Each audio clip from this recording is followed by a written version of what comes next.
Hello guys, welcome to a new video. This is what if every continent on the world went to war with each other. I'm going to quickly explain why I did some of the stuff I have. Turkey is part of the Asian part, as most of its population is in Asia, whereas Russia is part of Europe, as most of its population is in Europe. Yeah, and then we have French Guiana for the same reason as the other two. Yeah, that's it. Anyway, let's get started. Oh, also, Greenland's Europe, as Denmark owns it. Start off, we have the American attack on Greenland, in which Canada and US forces both attack, well, basically all the populous areas of Greenland. Kind of like leaving probably 10 guys fighting up there. And down south, the Central American countries, Canadian and Mexican armies march into South America, making a landing around here as Darien Gap, and also taking a bit up here. In Central America, they do manage to kick France out, as I think Europe would probably not focus on that as much. Talking about Europe, in the Falklands, a push into Turkey starts as European countries try to kick them as far back as possible, and across the Caucasus, it does the same thing with Russian, and with Eastern European troops helping. The Western Europeans attack Morocco and Algeria, aiming to get some land in Africa. Oh, I forgot to mention this. When a country fully takes over another country, they get all of the resources, like no garrison. Whereas if they occupy part of the country, they have to garrison it. I think that should make it fairer than just they get the resources if they occupy the land. In Asia, we have Russian troops going into Kazakhstan and just bombarding, as most Chinese troops haven't reached this area yet. However, near the border of China, let me get the right colour, Chinese troops run into Russia, as it's also kind of hard for them to defend this area, kind of taking most. I should turn on major cities. Just give me a sec as I change Russian, the colour of Europe. Do I have a blue? No, I do not have a blue.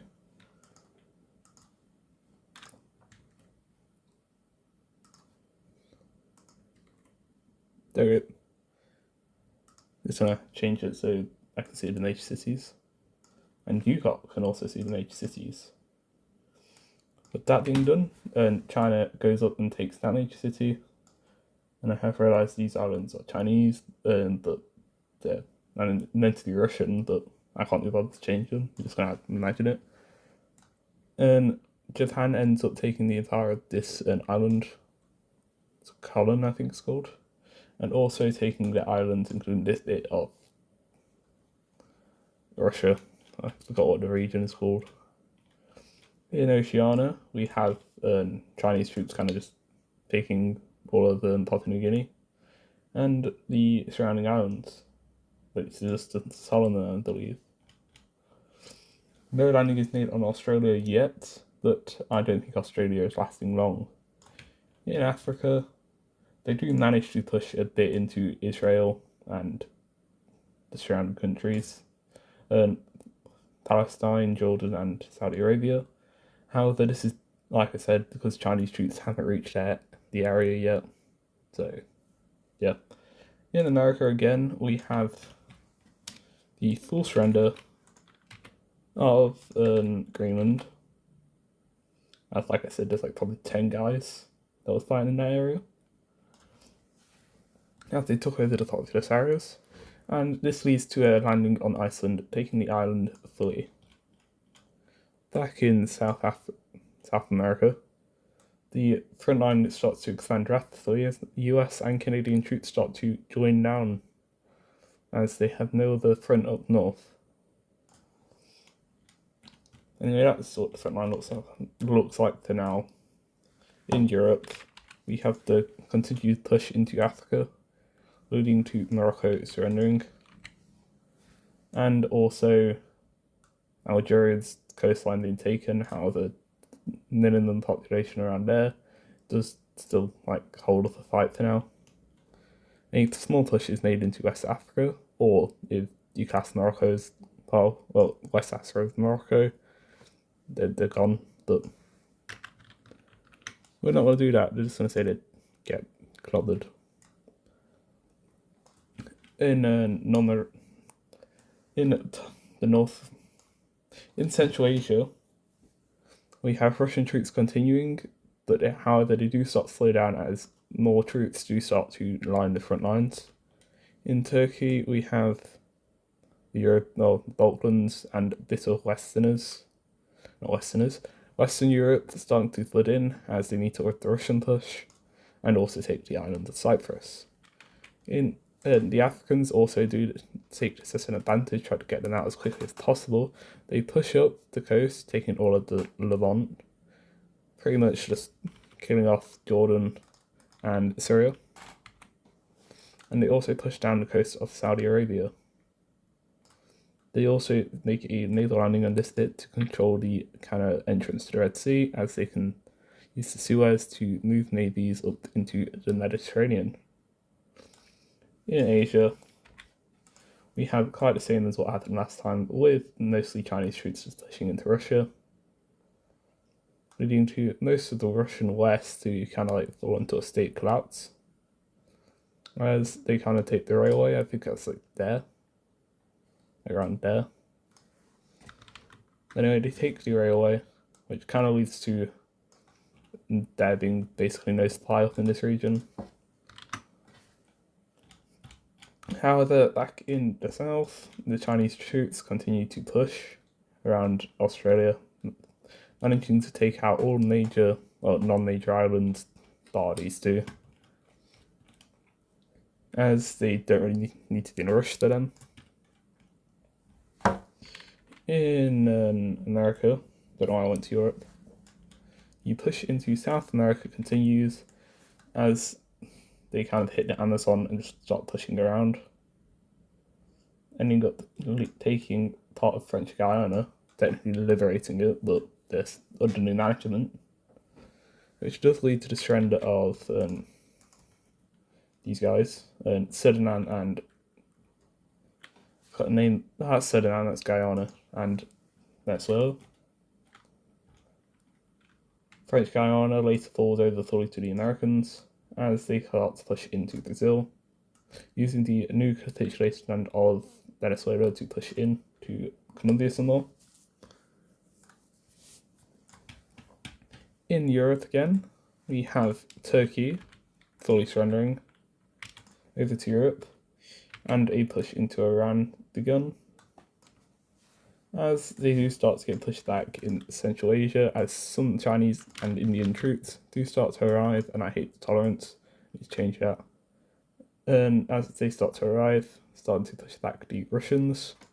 However, a stalemate is made here for now, as Western European troops do flood, trying to hold the front line and keep it as stable as possible.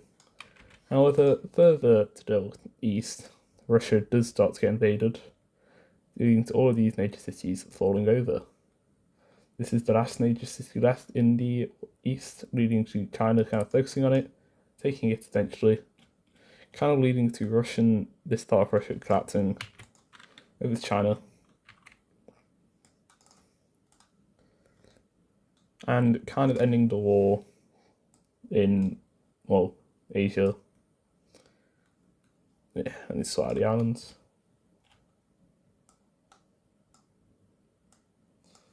Oh, actually, that would open the front up with the US. Was over here, this is Russian.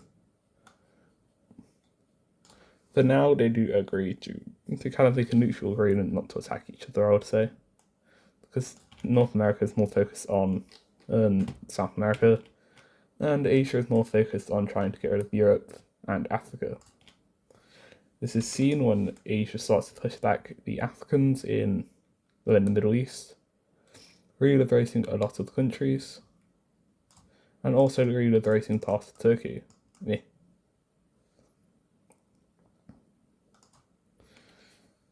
the Africans and Europeans kind of making a mutual agreement for now to stop attacking each other and focus on Asia, which some countries do not like as they are occupied, but it is kind of a necessity for them to not get destroyed by Asia.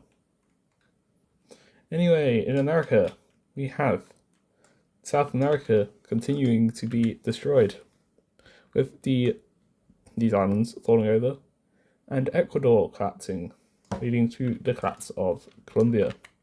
Surrender, I mean. Peru gets just straight up and flooded and invaded. Just flooding the troops at this point. As those South American armies got destroyed up in the north, leading to not as much trooping in the south. It's probably like Argentinian, Chilean, and like I forgot the name. But anyway, these guys, as they couldn't really reach the north, as the Americans were bombarding it, so they probably still had troops. That's good. In Europe, with the new kind of alliance formed, the Europeans do manage to retake their land in Turkey, as they do pull some troops out of Africa, as that front is frozen right now, leading to Iran, well, the loss of land being retaken by both sides, especially as Finnish troops arrive to the border. In the African front of Asia, they continue to push up, retaking the entire of the Red Sea coast, and taking the Yemenese island. Also Yemen surrenders. Everybody done all there. Down south, we have Australia Australia starting to be attacked, as Chinese landings start to take over parts of its coast, taking these two major cities, and then starting to flood tons of Chinese troops in, kind of going around the outback, leading to Australia being very quickly taken over. However, they do manage to hold off for now, and the capitals are nearby, with their capital managing to survive. My question is, why is their capital not a major city on this map? I'm just going to leave it. I don't want to mess around with it for now. Probably something silly like that. In America, we have Brazil being kind of the main target for now, as American troops are re-diverted to the Brazil border, as Brazil is bombarded along the coast, and leading to the entire north coast of South America falling over, as they start to focus on the Horn area, taking all of the major cities there, and also starting to send special forces into the Amazon to kind of get any guerrilla resistance out of it, leading to that major city being taken. And some troops do manage to continue in Peru, leading to these major cities being taken and the surrender of Peru. Over to Europe, we do have Russia managing to retake the railway slightly, leading to them starting to use it as a front to kind of spearhead towards the major cities, managing to retake Dizons.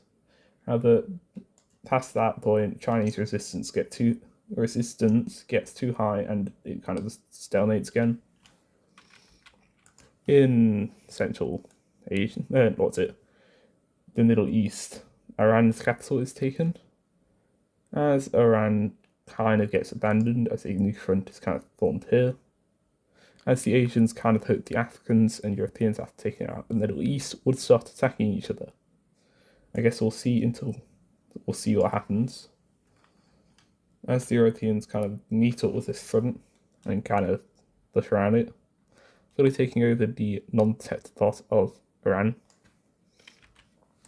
In the south and the Middle East, African troops do continue, as even South African troops start to arrive, leading to pretty much the collapse of the Middle East. And this is kind of being occupied. Yep. In Oceania, We have the collapse of Australia, as Chinese troops just straight up flood into the area. And we have Indonesia not lasting much longer, as Chinese troops also flood into the area, fully taking the island. Leading to the first competing continent of Oceania being taken, as Antarctica is only really covered for the video. As what's the likelihood they would win? None. And it'll probably give too much advantage to anyone that takes them. Anyway, as Oceania is completed, Asian troops are starting to head back to the front line, which may cause trouble if the Africans and Europeans do stop their cooperation. No, over there. Back in South America, we have US troops continue to flood into the coast of Brazil. I'm seeing a lot of flooding in this video. But it's pretty much what's happening as the superior armies just kind of molt through the land. And kind of leading to the collapse of Brazil. And South America as a whole kind of starting to falter. As one of the major powers in the region fully surrenders over to the US. Moving to mainly as Argentina and Chile being left. In the middle Central Asia, we have the Kazakh capital being taken, as European troops to hope the Africans hold their alliance, which they do, starting a landing in Pakistan, which is very slow, but it also does cut behind the defense network that the Asians did set up. So, yeah. So the Asians, seeing this, start to actually attack the occupied areas, seeing no chance of them not stopping their cooperation, keeping the Africans fully out of there, and pushing the Europeans out of the Irani capital. Yeah, it's not good for Europe or Africa. In the meantime, West Africa just agrees to surrender. No, not the ocean. West Africa agrees to surrender, and so does Algeria, as they just kind of don't like being occupied fully. And they like being half occupied, and kind of want to reach their families in the occupied areas. So that does kind of lead to Africa kind of demanding some land off Europe, which is just mainly that. Which they do accept in the name of the kind of quick alliance they formed.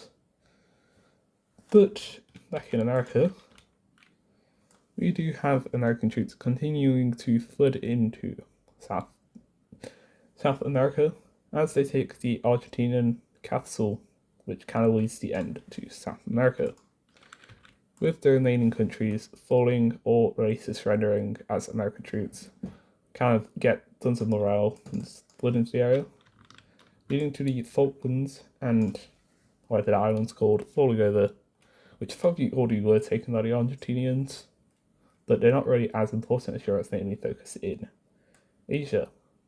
Talking about Asia, we have America taking the Berlin Strait and taking over, or starting to invade, the Chinese occupied region, leading to American troops or American special ops taking over a bit of the occupied area.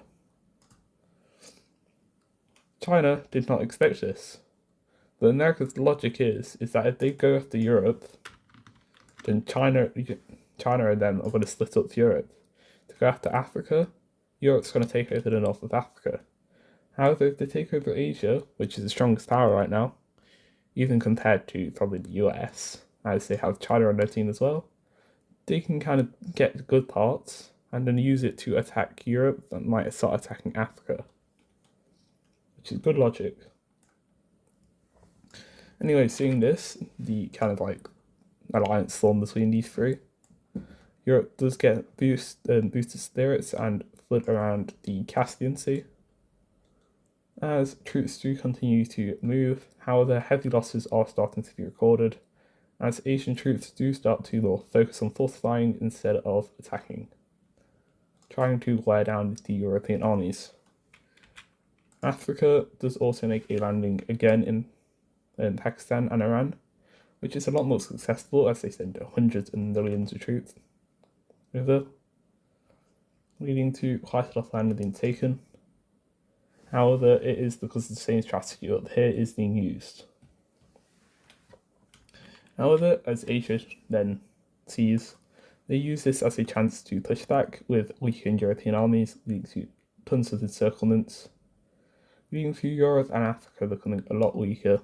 I don't think Africa yet, but lots of encirclements start to form as Asian troops start to take advantage of holes in the front line that they have caused due to the fortifications, and also do start to re-invade into Arabia,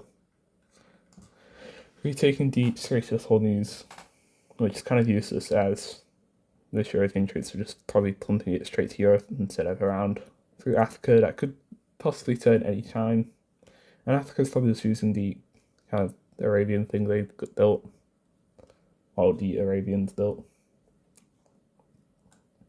However, with these faltering front lines, the Americans do start to kind of realize it's either Europe or they lose instead of Asia.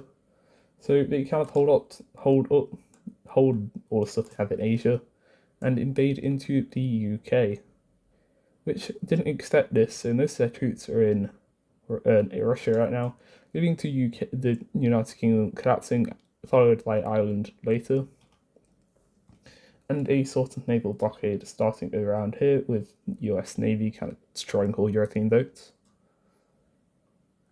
Also, alongside this, the US armies in Brazil land in West Africa, quickly occupying tons of land, as the Africans did not expect this either, which leads to lots of countries kind of falling, and Europe kind of breaking the alliance, seeing this, trying to take as much land as possible before the Americans take any more. I feel like they'll get that done. Okay. However, as they meet up in Africa, a stalemate is kind of formed as neither side really wants to attack each other, even though in Europe they are absolutely killing each other. They kind of want to split up Africa, which the US government eventually tells them to not, with the invasion of European occupied Africa being kind of taken over actual Africa itself.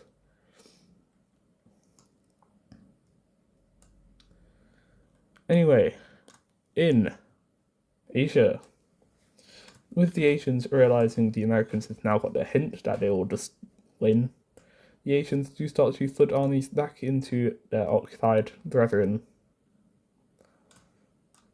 as they use their full might of the armies that aren't protecting themselves from the Americans to blitz through and regain tons of their allies. No, they do not regain that bit of Georgia, that was just trying to be fast. They also do start a invasion back into Russia, trying to kick it out as quick as possible, with it going in massive success, as the Europeans are kind of just, very unorganised at this time. There's some troops flooding back to Europe to defend Britain, or defend the mainland from the occupied Britain. However, some troops are staying here, leading to massive holes forming in the front line, which the Chinese are taking advantage of, and just using it to encircle troops and take them over, leading to further losses in Europe, leading to Europe kind of becoming weaker and weaker over time. Note they do not occupy their own land. I'll use strong colour. Back in Iran is fully reclaimed, with them pushing up into the Caucasus and starting an invasion of Russia, taking that major city. Also in Arabia, they managed to retake the Yemenese island and also the Red Sea Strait, kind of focusing on reliberating down here and invading up here. with America also seeing this as a further chance to keep invading in Africa, leading to them meeting up with the front line of Nigeria, which does manage to pull some of their troops off. Well, Nigeria does manage to pull their troops out of Asia to defend themselves, which does lead to the Americans being very slow at pushing, as they don't really expect much resistance. Thus, as more and more troops do start to arrive, Nigeria eventually falls over. The invasion of European occupied Africa continues, as Morocco is pretty much liberated into American hands, leading to European Africa fully collapsing, and Africa using this as a chance to quickly occupy some of the land back, which probably won't be for long, but morale, it could help. In Asia, we have the Chinese kind of flooding into Africa-occupied territory as they realise the Africans will start to divert troops, which they are, leading to them actually being able to invade into Egypt, taking the Suez and Egyptian capital, kind of just holding it there, and pushing them a bit to kind of secure their gains. They also use this as a chance to take over the weak parts of the European occupied area, which was kind of relying on Africa to defend them, which does lead to Asia eventually being able to attack the Black Sea. I should have probably said something about the Mediterranean, but I didn't, so.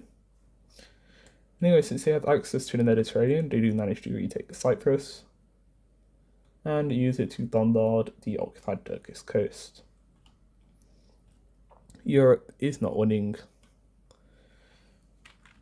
America continues to attack as they take over Algeria and Tunisia, using it as a chance to force Nigeria to surrender, and then sending special operation forces into the desert, using it as a chance to kind of surprise attack each side as they start to randomly spearhead out of the desert, taking major cities, reaching the Asian border, which they don't attack yet, but they do then take over the encircled bits of Egypt and Liberia.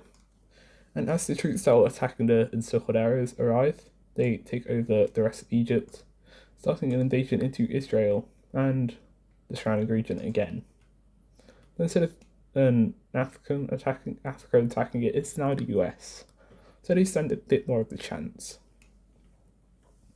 Anyway, as the US side slowly grows stronger and stronger, as Asia has been kind of attacked the entire time, whereas North America has been kind of focusing on attacking and occupying land, which also does lead to them starting landings across the western African coast, leading to their front lines kind of quickly occupying tons of land, as African troops do start to fight for them, which does lead to the home field advantage starting to kind of falter,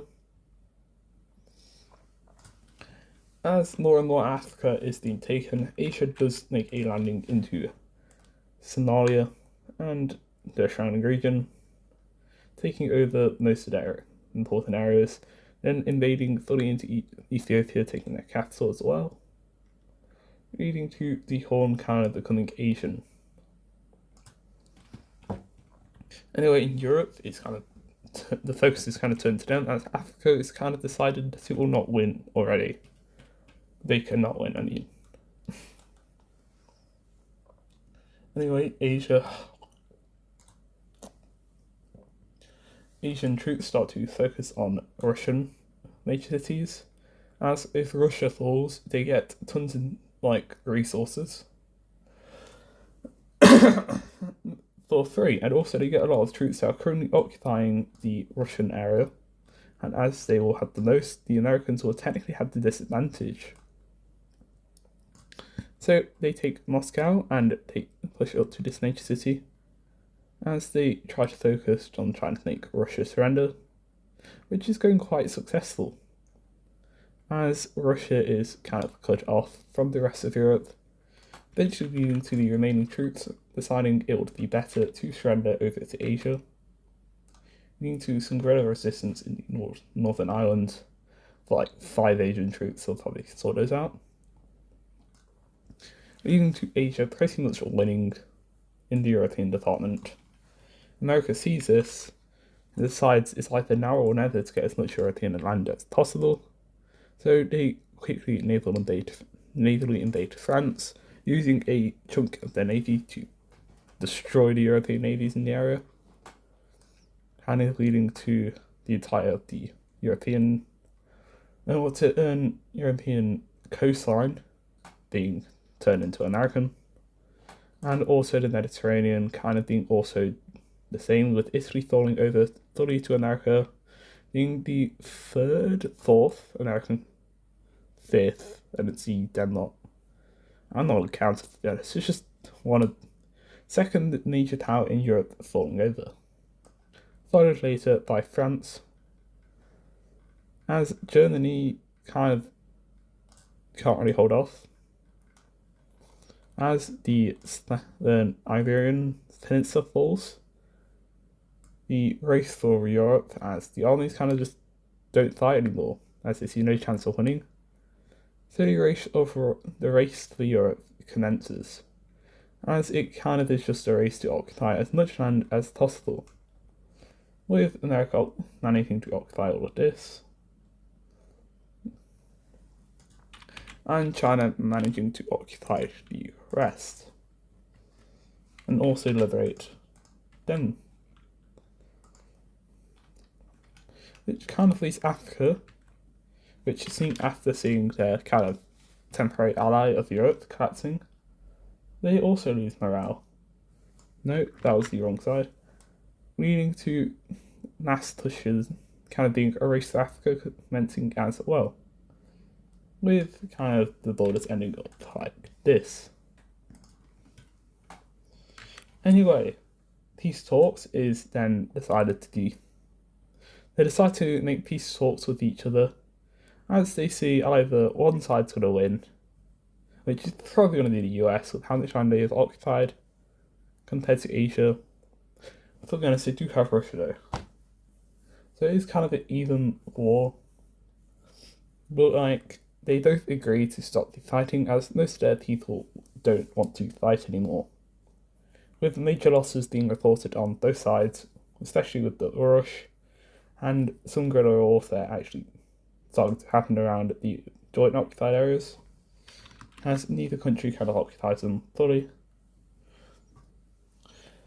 Which will lead to, I don't think I need to do a peace treaty for this one, as most likely it will just be the US putting all of their occupied land, and Asia also putting all of their occupied lands. So anyway, hope you enjoyed this video. Have a nice day, and like and subscribe if you want to see more videos like this, and also give me any ideas if you really want to see a video, because I will probably start having bad ideas randomly, because that's what normally happens. Anyway, goodbye.